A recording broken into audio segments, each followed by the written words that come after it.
வணக்கம் viewers, welcome to கருவேப்பிலை சமையல்.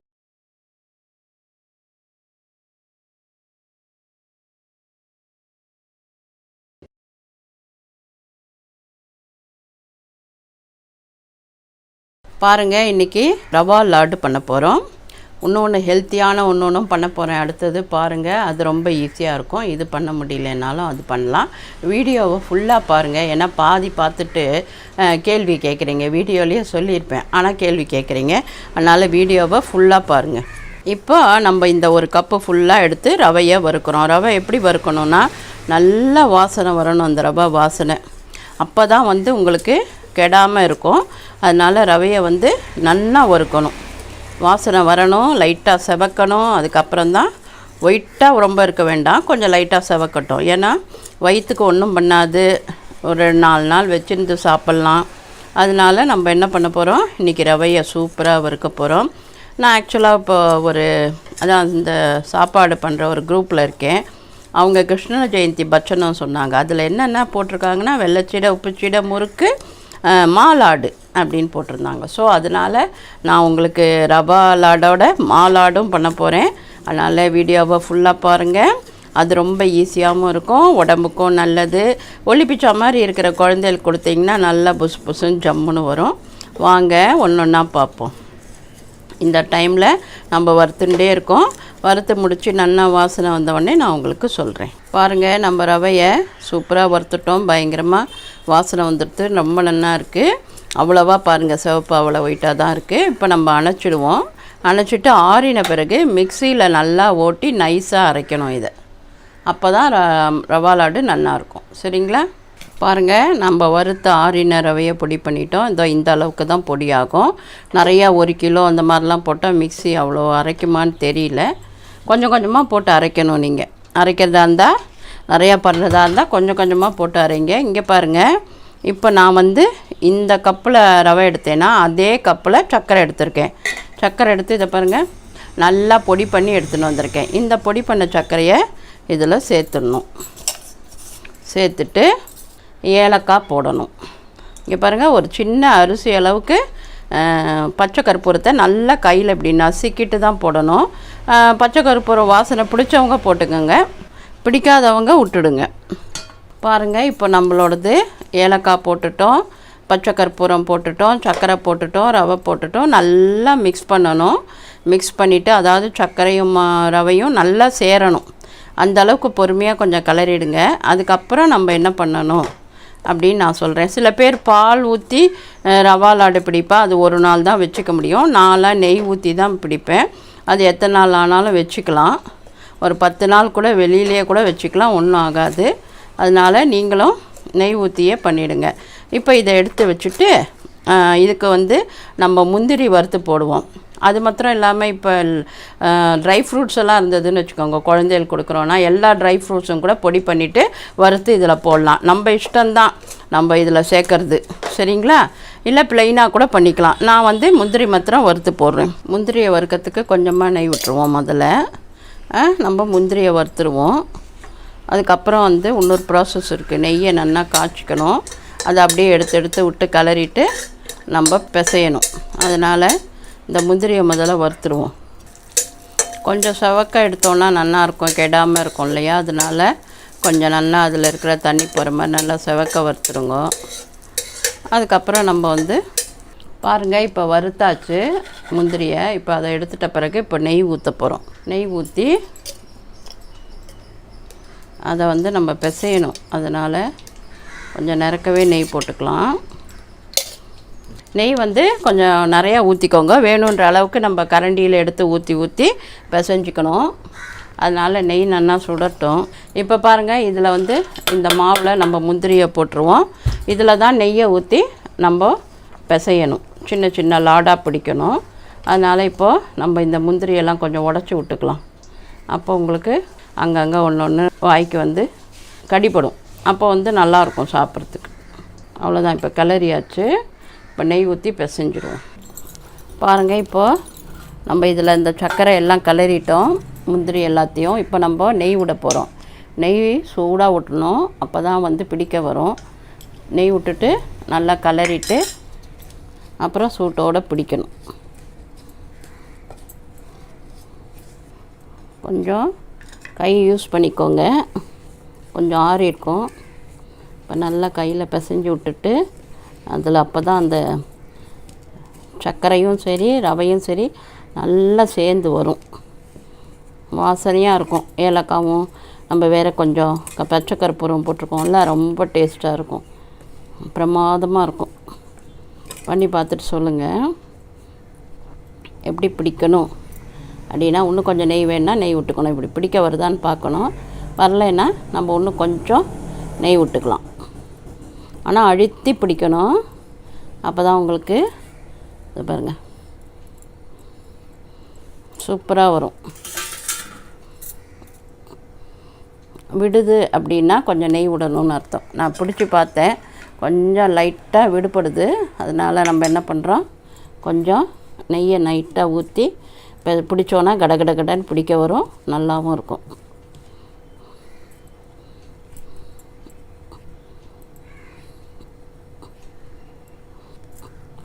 அவ்வளோதான். இது பாருங்கள், இப்படி தான் நம்ம பிடிக்கணும் எல்லாத்தையுமே, லாடு எல்லாத்தையும். அழுத்தம் கொடுத்தீங்கன்னா அப்படியே பிடிச்சிடும்.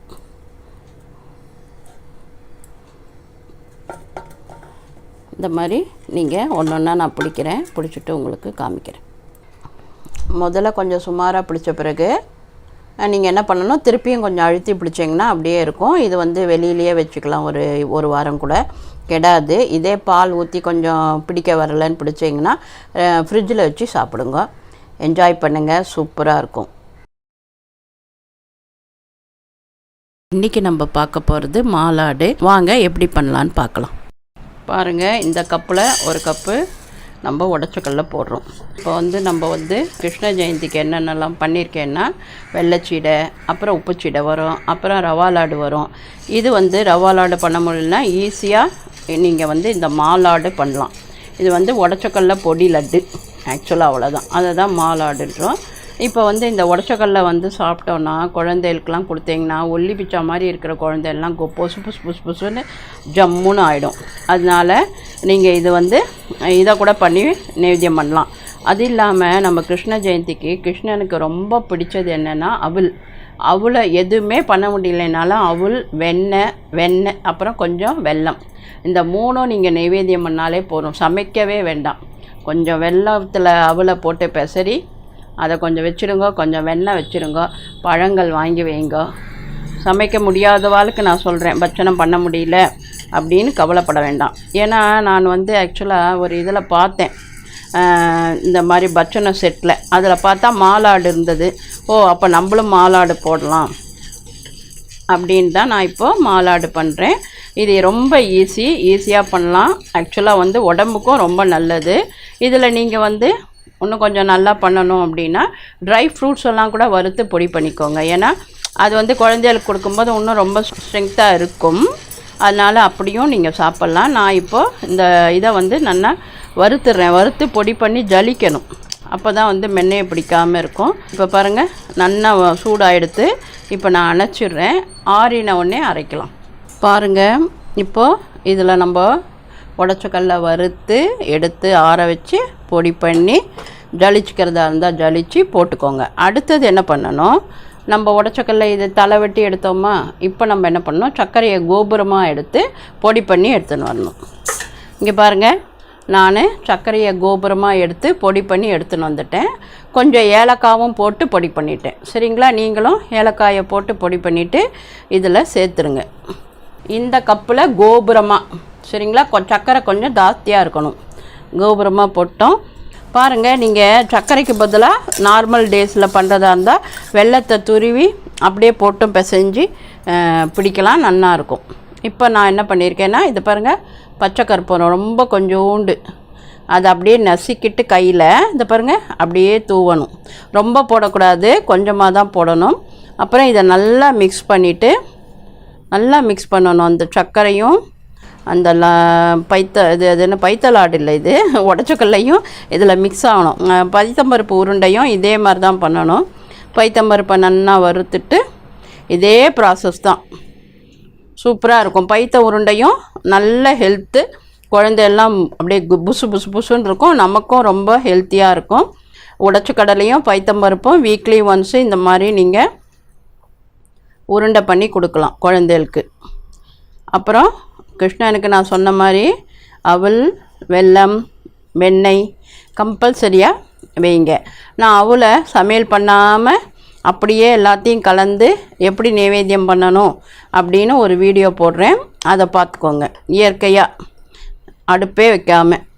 அவ்வளோதான். இது நல்லா கலக்கியாச்சு இப்போது. சரிங்களா? அடுத்த ப்ராசஸ் சொல்கிறேன்.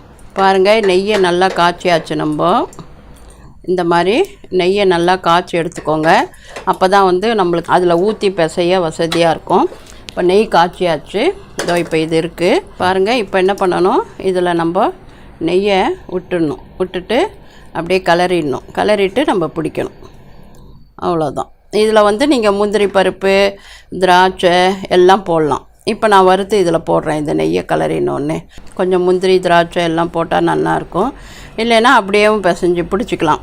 பாருங்கள், நீங்கள் முந்திரி, திராட்சை, ட்ரை ஃப்ரூட்ஸு எல்லாத்தையும் நீங்கள் இந்த மாதிரி வறுத்துட்டு லைட்டாக பொடி பண்ணி கூட போட்டு நீங்கள் பிசையலாம், நல்லாயிருக்கும். நான் முந்திரி வேண்டாம் தான் நினச்சேன், அப்புறம் மனசு கேட்கல, சரி வறுத்துருவோம் அப்படின்ட்டு இப்போ வறுத்துன்ருக்கேன். இது வறுத்த உடனே நம்ம அதில் போட்டு பிசைய வேண்டியது தான். பாருங்கள், முந்திரி போட்டாச்சு. இப்போ நம்ம எல்லாத்தையும் இப்படி கலரிட்டு பிடிக்க வேண்டியது தான். நல்லா கிளறணும், அது அப்படியே அந்த நெய் அதோடு சேரணும். அப்படியே கூட நெய் வேண்டாம் அப்படின்றவங்க வெல்லத்தை போட்டு துருவி போட்டு மண்ணை இந்த மாதிரி பிசைஞ்சிட்டு அடுப்பில் வச்சிங்களா, லைட்டாக இலகும். அப்படியே கூட நீங்கள் பிடிச்சிடலாம். இப்போது நம்ம பிடிப்போம், லாடு பிடிப்போம். கொஞ்சம் அழுத்தம் கொடுத்து தான் பிடிக்கணும். இது உடைச்ச கடலை வச்சு பண்ணுறதுனால ரொம்ப ஹெல்த்தி, எல்லோரும் சாப்பிட்லாம். இதில் ட்ரை ஃப்ரூட்ஸும் பொடி பண்ணி போடலாம். அப்புறம் உங்களோட வெரைட்டிஸ் நிறையா போட்டு குழந்தைகள் கூட ரெகுலராக நீங்கள் கொடுக்கலாம். ஸோ நம்மளோட லாடு ரெடி ஆகிடுச்சு. மாலாடு நல்ல குழந்தைகளுக்கெல்லாம் இது ஒரு ப்ரோட்டீன் ஃபுட்டு ஆக்சுவலாக சொல்லப்போனால். அதனால் குழந்தைகளுக்கு எல்லாருக்கும் வாரத்தில் ஒரு நாள் இதை பண்ணி கொடுக்கலாம். சுவாமிக்கும் நைவேத்தியம் பண்ணலாம். சாப்பிட்டு பார்த்துட்டு கண்டிப்பாக பாருங்கள். பார்த்துக்கிறது நிற்காமல் எல்லாருக்கும் ஷேர் பண்ணணும். ஷேர் பண்ணுறதோடு பண்ணாமல் என்ன பண்ணணும், கமெண்ட் கொடுக்கணும், லைக் பண்ணணும், ஷேர் பண்ணணும், என்ஜாய் பண்ணணும். பாருங்கள், இன்றைக்கி சூப்பரான லட்டு பண்ண போகிறோம். ஆனால் பூந்தி பண்ணாமல், எண்ணெய் இல்லாமல். இது முடிச்சூர் லட்டு. இப்போ நான் என்ன காமிக்கிறேன் அப்படின்னா, ஒரு கப் எடுத்து கடலப்பருப்பு எடுத்து ஊற வச்சுருக்கேன். 6 மணி நேரம் குறைஞ்சது ஊறினா நல்லாயிருக்கும். 4 to 6 hours நல்லா ஊற வச்சுருங்க. ஒரு 10 மணிக்கு ஊற வச்சா சாயந்தரம் பண்ணலான்னு வச்சுக்கோங்களேன். அந்த மாதிரி ஊற வச்சுக்கோங்க. ஊறினதை தண்ணியை வடிச்சிட்டு தண்ணி இல்லாமல் அரைச்சிக்கணும். அதாவது நீங்கள் வடித்தடியில் போட்டுட்டு கூட அரைக்கலாம். எப்படி அரைக்கணும், தண்ணி இல்லைன்னா என்ன ஸ்டேஜில் அரைக்குமோ அந்த அளவுக்கு.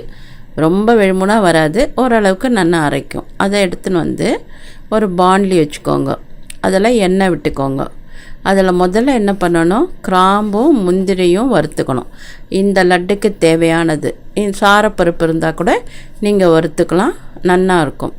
ஸோ நம்ம இப்போ என்ன பண்ணுறோம், கிராம்பையும் முந்திரியும் உடச்சி போட்டு வறுத்துக்கிறோம். சாரப்பருப்பு இருந்தால் வறுத்துக்கோங்க, ரொம்ப டேஸ்ட்டு நல்லா இருக்கும். இப்போ இதை வறுத்து எடுத்துக்கிறோமா, செவந்துடுத்தா. அதுக்கப்புறம் என்ன பண்ணணும், நான் அரைச்சதை ஒன்றும் உங்களுக்கு காமிக்கிறேன். அதை வந்து பருப்பை வந்து தண்ணி இல்லாமல் வடிச்சிட்டு நம்ம அரைச்சி வச்சுக்கணும் ரெடியாக. இப்போ இந்த பாண்ட்லி போட்டு இதை வறுத்து எடுத்து வச்சுக்கணும். அப்புறம் அந்த மீதி நெய் இருக்கும் இல்லையா, இந்த வறுத்ததை எடுத்த உடனே அந்த நெய்யில் தான் நம்ம அரைச்சதை போட்டு கலர போகிறோம். பாருங்கள், இப்போ நான் காமிச்சிருக்கிறது அரைச்சது. இப்படி தான் அரைக்க வரும், தண்ணி இல்லாமல் கெட்டியாக திக்காக. இப்படி அரைச்சதை எடுத்து நம்ம இந்த முந்திரி வறுத்தோம் இல்லையா, மீதி நெய்யில் போட்டுட்டு பொறுமையாக கிளறணும். இது அப்படியே எண்ணெயில் அந்த தண்ணிலாம் போய் கொஞ்சம் உதிரியாக ஆகும். எப்படி நம்ம பருப்பு சுளிக்கலாம் வறுக்கிறோம்ல, அந்த மாதிரி தான் பொறுமையாக. ஆனால் எனக்கு இந்த பாண்ட்லி வைக்கிறத விட அடிகனமான திக்காக குக்கர் பேன் வச்சா போகிறோம், ரொம்ப நல்லா வரும். நீங்கள் அதே பண்ணிக்கோங்க. இப்போ ஓரளவுக்கு கொஞ்சம் உதிரியாக வந்துடுது. இப்போ நம்ம ஆஃப் பண்ணிவிட்டு ஆற வச்சுடுவோம். ஆற வச்சாலே இன்னும் கொஞ்சம் உதிரியாக வரும். அது ரொம்ப இம்பார்ட்டண்ட். அதனால் இது பண்ண உடனே அடுத்த ஸ்டேஜுக்கு போகாமல் நல்லா ஆற விடுங்க. இந்த மாதிரி கிளறிட்டோமா ஓரளவுக்கு நல்லா உதிரியாக வந்துடுதா. இது ஆனால் சாப்பிட்றதுக்கு எப்படி தெரியுமா இருக்கும், ரொம்ப சூப்பராக இருக்கும். வயசானவா கூட அட்டகாசமாக சாப்பிட்லாம், அவ்வளோ சூப்பராக இருக்கும் இந்த லட்டு. அதை விட இந்த லட்டு ரொம்ப டேஸ்ட்டாக இருக்கும். பாருங்கள், நம்ம மூடி ஆறி வச்ச உடனே எப்படி வந்துடுது பார்த்தீங்களா. இதை மிக்சியில் போட்டு ஒரு ஓட்டி நல்லா இன்னும் கொஞ்சம் அந்த நைஸாக அந்த பக்குவத்தை எடுத்துக்கணும். அதுக்கு என்ன பண்ணணும், மிக்சியில் மொத்தமாக போட்டு ஓட்டிடக்கூடாது, கொஞ்சம் கொஞ்சமாக போட்டு ஓட்டி எல்லாத்தையும் ரெடி பண்ணி வச்சுக்கோங்க. இப்போ நான் சர்க்கரை போட்டிருக்கேன். 1 கப்புக்கு அரை கப்பு சர்க்கரை தான் போட்டிருக்கேன். அது முழுகிற அளவுக்கு தண்ணி ஊற்றிருக்கேன். சரிங்களா. இப்போ அதில் நம்ம கலர் வேணும்னா கலர் போட்டுக்கலாம், இல்லைன்னா மஞ்சள் பொடி போட்டுக்கலாம். இப்போ இந்த சர்க்கரை நான் அந்த சின்ன கப்பில் கடலைப்பருப்பு எடுத்ததுனால ஒரு 3/4 கப்பு சர்க்கரை போட்டுக்கோங்க. ரொம்ப நல்லா இருக்கும். கொஞ்சம் முழுகிற அளவுக்கு தண்ணி விட்டுக்கோங்க.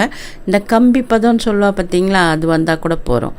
இப்போ ஏலக்காய் பொடி போட்டுருக்கேன். இந்த ஏலக்காய் பொடி ரொம்ப சூப்பராக இருக்கும். நீங்கள் போட்டு பாருங்கள், பிரமாதமாக இருக்கும் டேஸ்ட்டு. நீங்கள் நம்ம சாய்ஸ் தான் ஏலக்காய் பொடி போடுறது எல்லாம். ஸோ இப்போ பாருங்கள், நல்லா அது அந்த கம்பி பதத்துக்கு தலபுலன்னு கொதித்து ஒரு திக்காக வந்துடுதா. நம்ம ஏற்கனவே வறுத்தோம் இல்லையா, அதெல்லாம் போட்டுக்கணும். போட்டுன்ட்டு என்ன பண்ணணும், மிக்சியில் கொஞ்சம் கொஞ்சமாக ஓட்டினோம்ல, அதை இந்த சர்க்கரை பாகில் போட்டு கிளறணும். கிளறினா அந்த சர்க்கரை பாகு இருக்குல்ல, அது எல்லாம் உறிஞ்சிக்கும். உறிஞ்சுண்டு அப்படியே கலர செண்டு மாதிரி வந்துடும் உங்களுக்கு அந்த கடல மாவு. அந்த மாதிரி செண்டு மாதிரி வந்த உடனே அந்த லட்டு பிடிக்கிற ஸ்டேஜுக்கு வந்துடும். அப்போ நீங்கள் லட்டு பிடிச்சா சூப்பராக இருக்கும். பாருங்கள், கலர அப்படியே அந்த சர்க்கரை பாகை குடிச்சிடுத்து எல்லாம் செண்டு மாதிரி சேர்ந்து வந்துடுத்து. அப்போ என்ன பண்ணணும், நம்ம இப்போ தான் நம்மளுக்கு லட்டு பிடிக்கிற ஸ்டேஜ். நமக்கு இதுக்கு ஒரு நெய் கூட 1 ஸ்பூன் விட்டுட்டு நீங்கள் பிடிக்கலாம். பாருங்கள், இப்படி அழகாக கையில் உருட்டினா சூப்பராக ரவுண்டாக வந்துடும் லட்டு. நம்ம லட்டு ரெடியாக எடுத்து இதே மாதிரி எல்லாத்தையும் பிடிச்சிடுவோம், சூப்பராக சாப்பிடுவோம், ரொம்ப நல்லாயிருக்கும். கண்டிப்பாக ஷேர் பண்ணவே மறக்காதீங்க. ஏன்னா அவ்வளோ சூப்பர், ரொம்ப ஈஸி, உடனே பண்ணிடலாம். ஏதாவது ஃபங்க்ஷனாக பர்த்டேவா எல்லாத்துக்கும் போட்டு அசத்திடுங்க. இதை போட்டு அவ்வளோ சூப்பராக வரும், ரொம்ப நல்லாயிருக்கும். பெரியவங்களுக்கும் பண்ணி கொடுக்கலாம். அதனால் நீங்கள் எப்பவும் போல் எனக்கு சப்போர்ட் கொடுங்க. சப்ஸ்கிரைப் போடுங்க, லைக் போடுங்க, ஷேர் பண்ணுங்கள், என்ஜாய் பண்ணுங்கள். ஆரோக்கியமாக இருப்போம், ஆரோக்கியமாக சாப்பிடுவோம். நன்றி, வாழ்த்துக்கள்.